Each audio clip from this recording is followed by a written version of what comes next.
Hidup kita dengan suami, sehingga keputusan akhirnya kita harus memilih suami atau si ibu. Tapi kita pilih suami karena keadaan tadi, tapi hati kita nggak ikhlas meninggalkan ibu dengan suasana yang sangat sedih juga. Itu bagaimana perlakuan kita sebenarnya. Kemudian yang kedua, kita akan sering marah, bermasal muka dan sebagainya. Yang unsur itu memang sering kita terjadi. Nah, sekarang kita kan sadar itu salah. Dan ke belakang kita tak pernah minta maaf yang sebenarnya. Kali ini kita ingin bertobat, kembali bertaat kepada suami. Tapi apakah diampuni dosa-dosa yang lalu, khusus kita yang lalu? Kemudian tiga, masalah selingkuh. Bagi kami wanita itu sederhana tapi sangat menyakitkan. Walaupun kita tetap kadang, tapi kadangnya nggak ikhlas. Nah itu bagaimana? Terima kasih. Baik, pertanyaan pertama, apabila terjadi bentrok kita bilang antara ibu dan suami, sehingga dengan kita ikut aturan Islam, kita adalah khadam kepada suami dan kita menyampingkan ibu. Bagaimana hukumnya sedangkan hati kita tidak ikhlas? Nanti dalam kitab ini juga, karena ini sudah ditanyakan, kita langsung saja bercerita sedikit. Ada seorang wanita yang wanita tersebut adalah diajak suaminya untuk tinggal di daerah pesisir jauh dengan tempat ibunya tinggal, ya, tempat orang tuanya tinggal. Lalu pada suatu hari si suaminya, ini terjadi pada masa Rasulullah, suaminya pergi berjihad dengan Rasulullah. Dia berkata, wahai istriku, di ketika saya tidak ada di rumah, mohon jangan kamu keluar rumah, mohon kamu jangan tinggalkan rumah.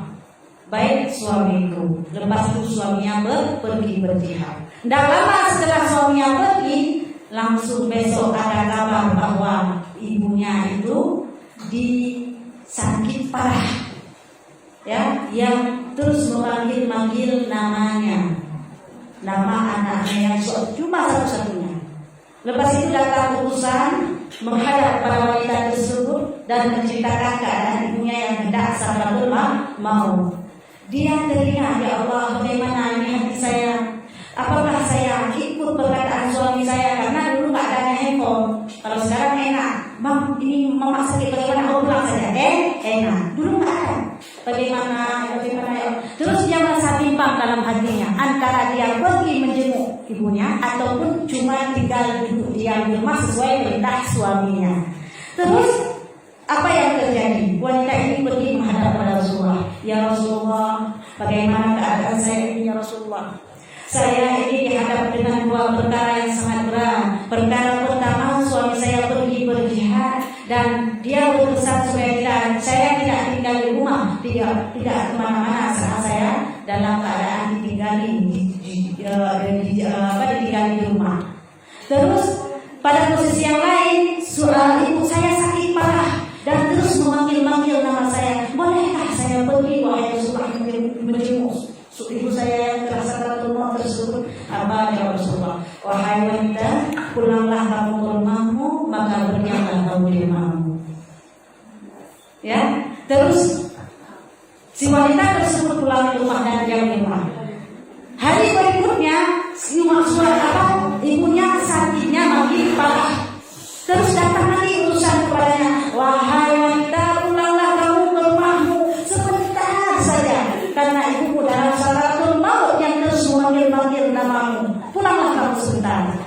Apa jawab wanita itu? Maaf, saya khadam kepada suami saya. Terus hari berikutnya datang berita lagi, inna lillahi wa inna ilaihi raji'un. Ibunya tersebut sudah berkurang rahmatullah. Walaupun hatinya sedih, tidak ikhlas dengan tetap duduk di rumah karena mewakili suaminya, karena khadam suaminya, untuk demi menghadap suaminya. Ibunya yang meninggal tadi mendapatkan syurga. Lalu dia menghadap pada Rasulullah, ya Rasulullah, saya hadam kepada suami saya sesuai dengan perintahmu, walaupun hati saya berat karena ibu saya sakit, saya tidak ikhlas ya Rasulullah. Pada hari ini ibu saya sudah meninggal, saya tidak sempat melihatnya. Wahai wanita, ketahuilah yang bahwa perbuatan itu telah memberi surga untuk ibumu. Ya, jadi jawabannya adalah walaupun tidak ikhlas, tetap hadam suami. Itu yang pertama. Ya, karena surga adalah saat kita sebelum menikah di bawah ibu. Saat kita sudah menikah di bawah suami, di bawah suami.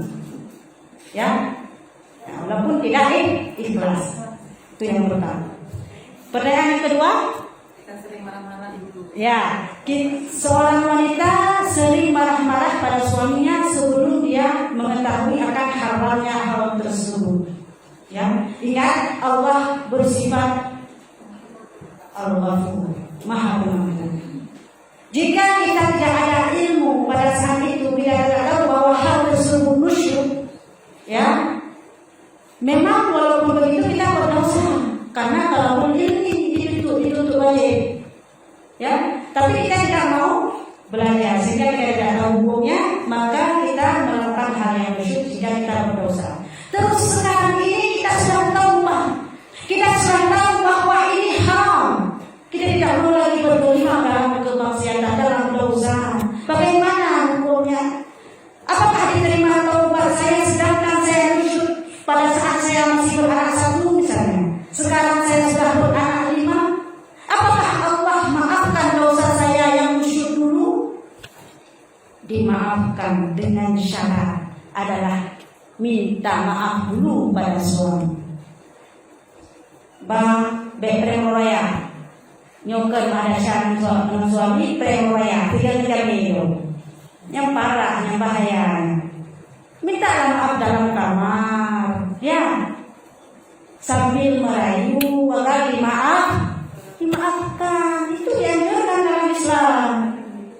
Minta maaf, Bang, saya dulu pernah musyrik dan saya tidak tahu bahwa itu musyrik. Hari ini saya mau meminta maaf. Maafkan kesalahan saya dari dulu sampai sekarang.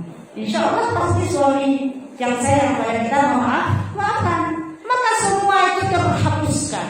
Ibadah kita yang dulu digandung diterima oleh Allah. Begitu kita tidak musyrik, gampang minta maaf. Lebih-lebih lagi jika suami masih hidup.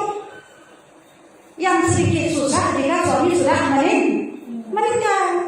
Itu sedikit susah. Kenapa? Karena kita tidak bisa interaksi langsung, ya, tidak bisa kita minta maaf langsung. Lantas bagaimana cara kita meminta maaf? Misalnya kita sedang nyusut pada suami dan suami itu sudah almarhum.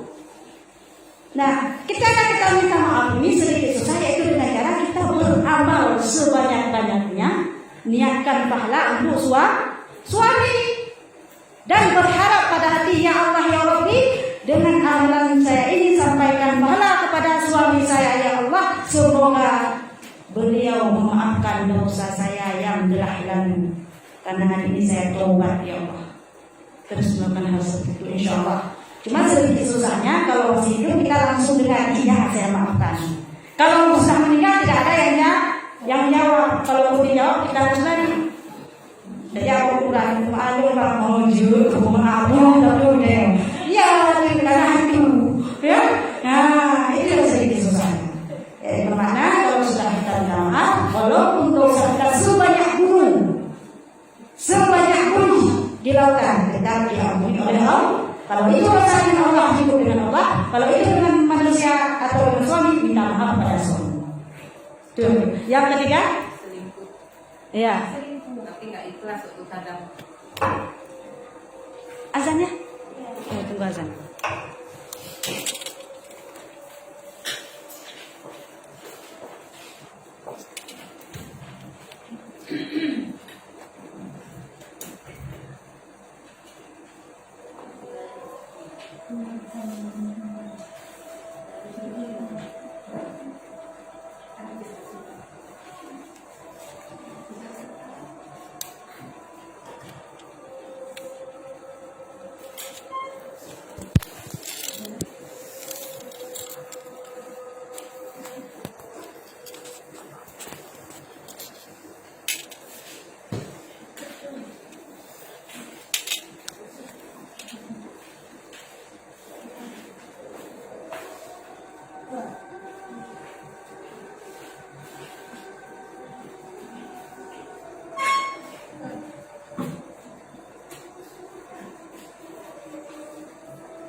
Allah.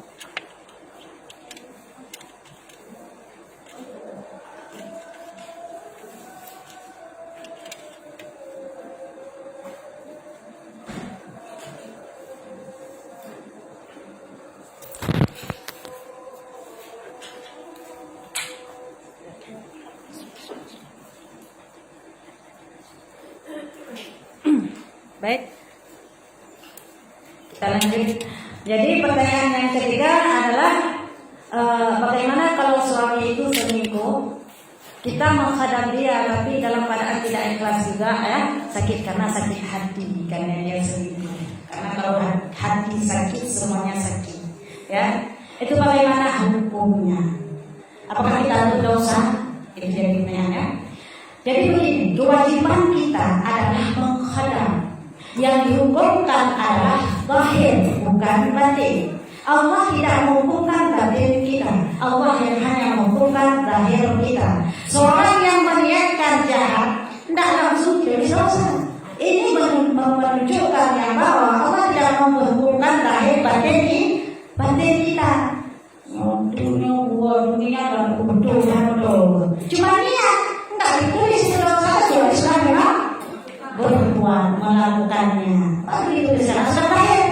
Begitu juga dalam hal menghadap suami. Dia selingkuh misalnya, ataupun dia melakukan perbuatan haram. Kita jengkel. Yang namun pada lahirnya kita tidak menghadap dia. Apakah kita berdosa? Tidak berdosa. Yang penting hadapnya. Soal batin tidak dihukum oleh Allah. Nah, jadi kita tidak perlu takut yang bahwa bagaimana batin cuma kita dianjurkan oleh Rasulullah untuk membaikkan hati. Allah kalau hati baik semua baik. Tapi kebanyakan ya, bahkan siapapun mungkin begitu. Kalau misalnya jengkel, pada pasti dalam melayaninya pun setengah-setengah. Kenapa merasa 100%? Karena merasa jengkel. Ini yang berefek, ya. Efeknya pada saat melayaninya setengah-setengah. Kalau misalnya jengkel dalam hati melayani tetap 100%, tak masalah. Ya, karena hanya disuruh atau yang diwajibkan atas suami, atas istri pada suami hanya menghadap. Urusan zahir, bukan urusan batin. Ya, ada pertanyaan lain? Ya, tidak dosa karena itu adalah batin. Allah tidak menghukumkan batin. Ada pertanyaan lain? Ya. Ya. Itu banyak terjadi ketika suami istri ini cerai. Jadi mungkin anaknya itu ada ditinggalkan dengan istrinya. Jadi suami ini kan udah kawin lain, punya anak lagi di sana. Jadi apakah berdosa suami ini mungkin menafkahi tidak menafkahi anak yang ditinggalkan di istrinya yang tadi. Sementara istrinya mungkin nggak berkecukupan untuk biaya anak itu. Bagaimana hukumnya untuk suami ini? Karena ada disampaikan enggak ini BBE dong nih, kan seperti itu. Tapi kalau dihukum nggak akan cukup mungkin yang diberikan, suka-suka hati mungkin yang diberikan. Itu bagaimana sebenarnya terhadap suami ini. Kemudian ada juga itu kejadian, itu kan orang memasak laku. Jadi misalnya seperti tadi juga, dia itu udah ditinggal lama sekali sama suaminya, punya anak, tapi suaminya ini nggak peduli dengan dia. Sementara itu masih istri dia. Nah, jadi kan tadi saya sampaikan kalau memang kita kan tidak boleh masak. Kalau memang dia bukan memukul, artinya tidak terjadi pukulan dalam rumah tangga, tapi dia tinggalkan biarkan saja. Nah, dia kan tak hak dia masak, bulu-bulu dan lagu bermen, dan lain-lain. Itu bagaimana sebenarnya? Itu saja. Terima kasih.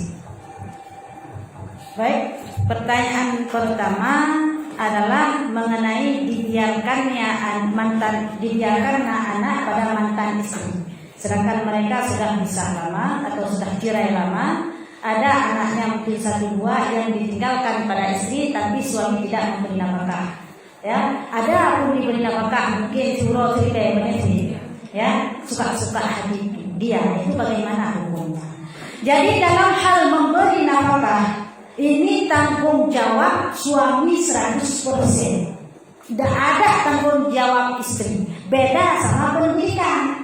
Kalau pendidikan mendidik anak, yang pertama tetap suami, yang kedua istri. Kalau nggak ada suami wajib ada istri. Tapi dalam hal nafkah, dahir, materi itu wajib suami 100%. Kalau misalnya istrinya kaya, mantan istrinya kaya, dia mampu menafkahi anaknya, jangankan anaknya, anak orang mampu dinafkahi, tetap tanggung jawab nafkah atas suami, mantan suaminya. Itu hak kewajiban dia.